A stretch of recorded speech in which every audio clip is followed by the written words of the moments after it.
Para petugas pemadam kebakaran di California Selatan masih terus berjuang keras untuk menanggulangi beberapa kebakaran hutan besar di kawasan Los Angeles, yang berjarak sekitar 4.300 km dari ibu kota AS, Washington DC.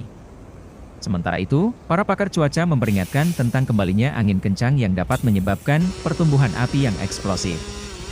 Angin kering Santa Ana yang berkecepatan 80 km hingga 112 km per jam diperkirakan bertiup kembali pada hari Senin malam hingga Rabu pagi, kata Layanan Cuaca Nasional ketika mengeluarkan peringatan kebakaran tertinggi, yang situasinya sangat berbahaya.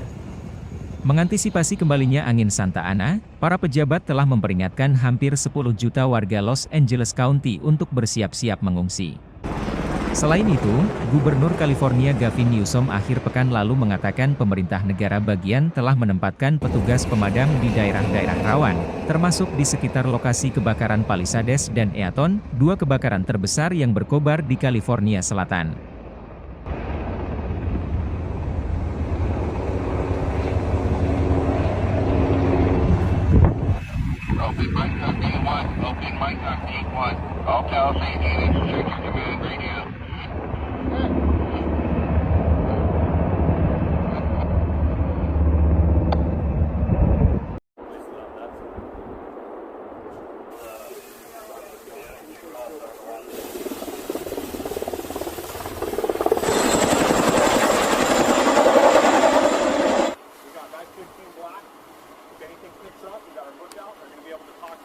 Let us know, but we need to be paying attention, right? We got our head on a swivel.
Jangan lupa subscribe ya.